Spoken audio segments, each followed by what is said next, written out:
Hello. I've got with me Brian Marjoribanks, our adjudicator for today, for this whole week, in fact. Hello, Brian. Hi, Alan. Now, Brian's had an interesting career, fascinating career.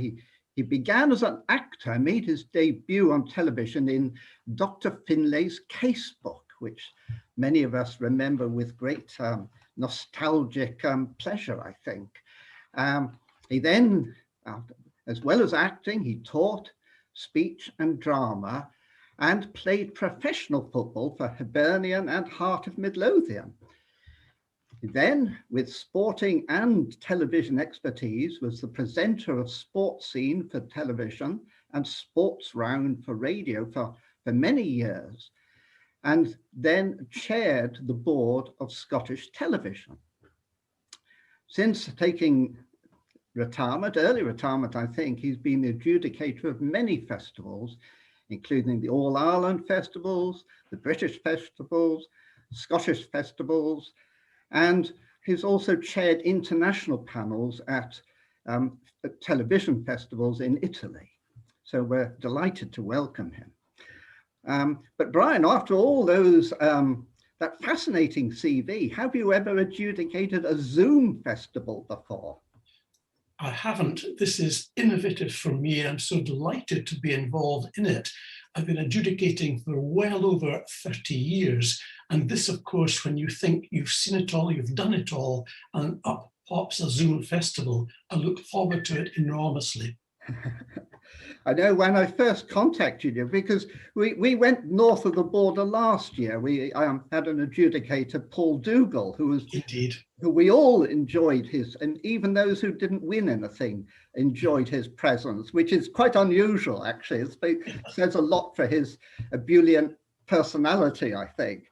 But when I first approached you, you said, yes, I've adjudicated in Scotland, in Ireland, in Wales, but not an English festival. So I don't know. If this counts as an English festival, I think this will have to be separate next year. We'll have to invite you back a subsequent year to a real one, real live one when we're on stage.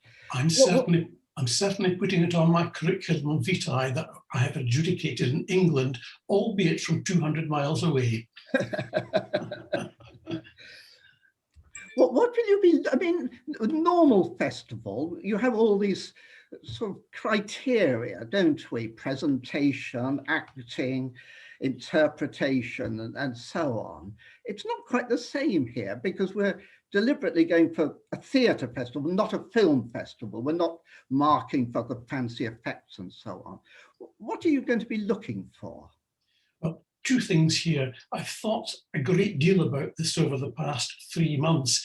I have a sort of pro forma that I use when we're live in the theatre, and I don't see any great reason to change too far away from it.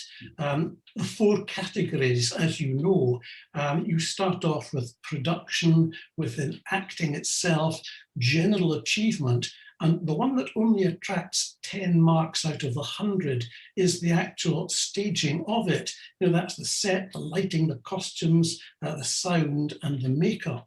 And I feel that that same formula should work, despite the fact that it's being done on Zoom.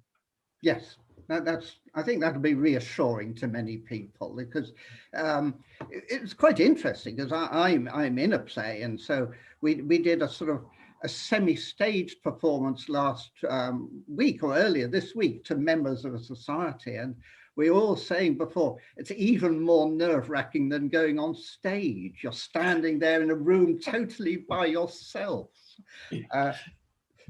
Yes, it's still with the usual basics, though. Has the production got pace about it? Has it got a rhythm?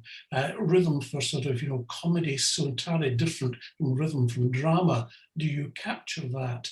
Are the characters real? Are you conveying that's coming from inside and it's not superimposed upon you? What about the vocal side of it? Is there vocal variety coming through? And do we get a lovely sort of tone and feeling about the production itself? So I think these are all basics in theatre, and I would hope that those would come over in Zoom as well.